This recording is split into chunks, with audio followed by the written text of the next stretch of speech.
anak muda tidak banyak beli rumah? Karena mereka bisa ngitung. Gue setuju banget sama perkataan Om Helmi ya tadi. Bahkan gue udah ngitungin buat kalian. Misalnya lo mau beli rumah harganya tuh 2 miliar. Ya, dengan DP, rumah, pajak, dan lain-lain, lo DP ya paling minim lah 10% lah ya. Dan kira-kira masa KPR-nya tuh 20 tahun. Nah, lo bakal kena dua jenis bunga. Yang pertama tuh namanya fixed rate ya. Ini gue pakai data salah satu bank swasta. 5 tahun pertama bakal kena di 4,67%. Sedangkan 15 tahun berikutnya lo bakal kena yang namanya floating rate. Nah, ini estimasi aja tuh 12%. Mungkin bisa lebih tinggi atau bisa lebih rendah. Kita nggak tahu bunga di depan seperti apa. Tapi 12% ya. Kira-kira selama fixed rate, lo harus bayar per bulan sekitar 11.553.000 sekian. Dan selama floating rate, lo harus bayar naik dia. Dari 11 juta jadi 17 juta, hampir 18 juta. Nah, ini kalau ditahunin. 138 juta dan 215 juta. Di pembayaran pertama, lo kan harus keluar sekitar 10% tuh DP rumah, pajak, dan lain-lain. Nah, itu 200 juta tambah kurang lebih 120 juta lah. Sekitar 320 juta. Dan setiap tahun, lo harus bayar yang tadi ini nih, yang udah di per tahunan ini. Nah, lo selama 20 tahun ke bawah, lo bakal keluar segini nih.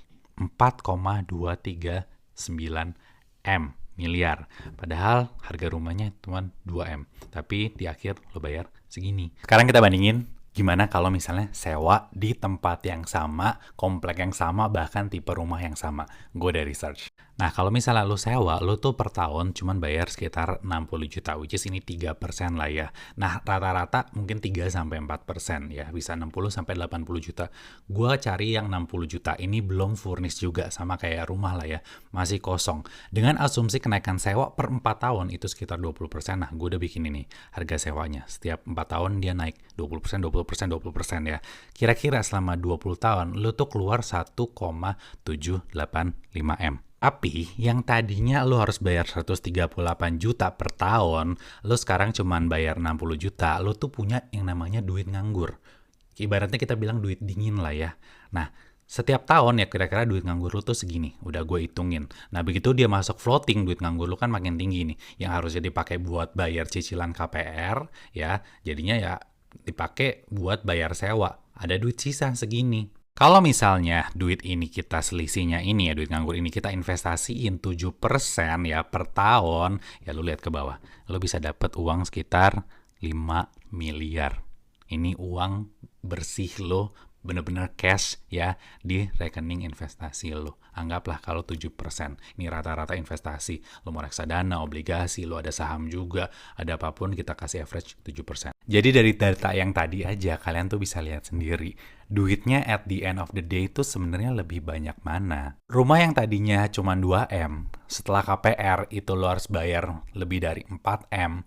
Dan abis itu kan jadinya masih posisinya rumah. Kalau lo mau jual, kita pertama lihat dulu bisa nggak lebih tinggi dari itu. Dan kalau memang bisa lebih tinggi, ada yang mau beli nggak? Selama itu masih bentuknya rumah, ya tadi nilainya itu valuasinya ya belum terrealisasi. Sedangkan di sisi lain lo tuh punya cash asset sebesar 5 miliar. Yang kedua yang mau gue tekanin adalah flexibility lo dalam mendapatkan opportunity. Kita nggak tahu mungkin dalam 1 tahun, 2 tahun, 3 tahun, bahkan 20 tahun mendatang ketika kita misalnya sewa, kita punya uang nganggur tadi. Uang nganggur tersebut tuh kita bisa cari opportunity untuk investasi yang mungkin bisa kasih kita return yang lebih besar lagi. Beda kalau misalnya kita harus bayar cicilan KPR. Duit kita kan ngendap di situ, ngendap di properti. Jadi kalau menurut gua bakal ada opportunity cost yang hilang ketika kita memang harus membayar sebanyak itu untuk KPR. So, kesimpulannya apa jadinya ya? Sebenarnya nggak ada kesimpulannya. Ini balik lagi preferensi masing-masing. Kalau gua, jujur gua jauh lebih memilih sewa untuk sekarang. Tapi mau nggak kalau gua nanti beli rumah? Mau banget. Dengan uang tadi, uang dingin tadi. Mungkin gue nantinya nggak usah bayar bunga ke bank. Gue misalnya langsung beli cash. Jadi tujuan gue bikin perhitungan kayak tadi supaya bisa kasih kalian, membuka mata kalian bahwa ada loh pilihan lain dengan cara yang seperti ini. Mungkin di zaman dulu orang mikir tuh investasi cuman logam mulia, rumah, tanah. Tapi di zaman sekarang tuh jenis investasi udah banyak banget. Udah macem-macem. Jadi rumah bukan cuma salah satu instrumen, salah satu cara untuk kita berinvestasi.